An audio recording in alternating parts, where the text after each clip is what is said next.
Oh, don't worry, Crash. It's only, what, 70 kajillion mojo? You'll be fine.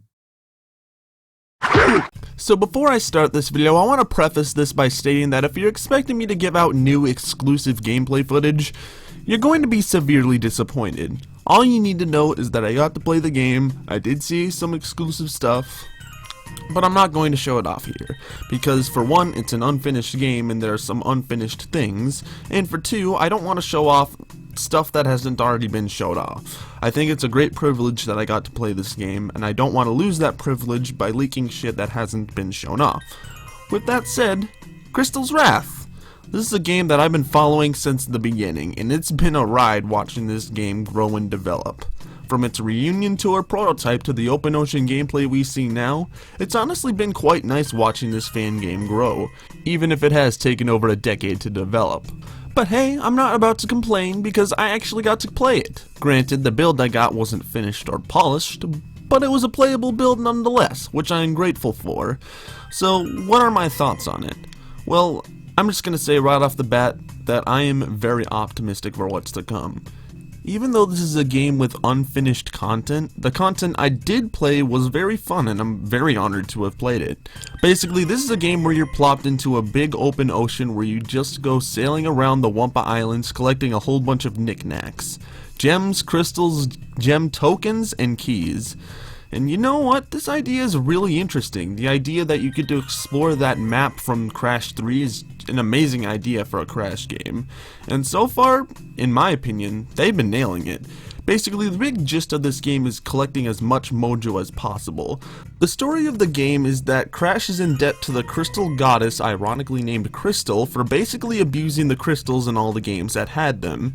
So you just go around the islands collecting shit to gain access to more shit so you can collect more shit. Now, the map isn't full of islands yet, but the islands that they do have in the game are very interesting.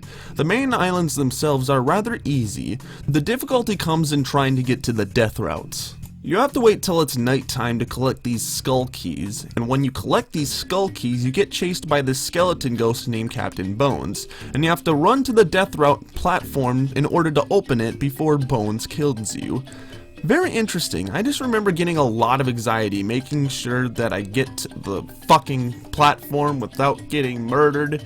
I kinda went off script there, but you get what I'm getting at. But once you do get there, the anxiety doesn't stop. Oh no, you are put into a death route that is just...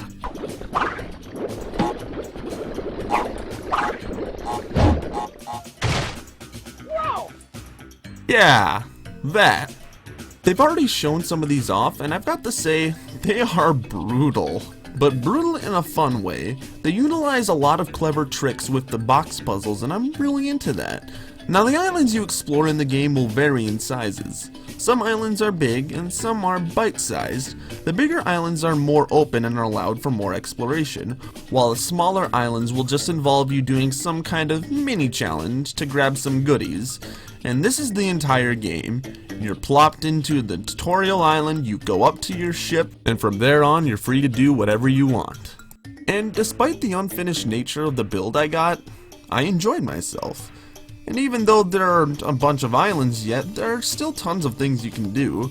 There are missions and NPCs you can talk to, which I just want to say, if you're a fan of Pat Strikes Back and Jump Button CB, you're gonna enjoy this game. Their humor is littered throughout the game, and without spoiling anything, there are some NPCs that are just downright hilarious. I played through this whole build getting all the collectibles and doing all the islands 3 times, and it took me about 3 to 4 hours. Granted, I did use the debug to move around because the ship is ungodly slow and kinda boring to ride. I understand they're gonna add more things to make it more interesting, but as of right now, you just sail, which is fine, but pretty boring at the moment. But yeah, there isn't really much to talk about other than it's looking really good so far. And like I said, I'm very optimistic to see what the future holds for this project. I genuinely had a good time, and I'm sure all of you Crash fans will like it too, whenever they decide to release a public demo. I'm the Loweton17, and before I end this video, I just want to give a big thank you to Pat Strikes Back and Jump Button CB for giving me access and allowing me to play this game. it legit is a dream come true to play this game. Like, I've legitimately had dreams where I've played this game, and to play it now, to be able to have a build of the game myself is legitimately, like, surreal, honestly. But you know what? I'm incredibly grateful, and I just want to say thank you guys from the bottom of my heart. I really do appreciate it. With that said, I hope you guys have a good night. Adios.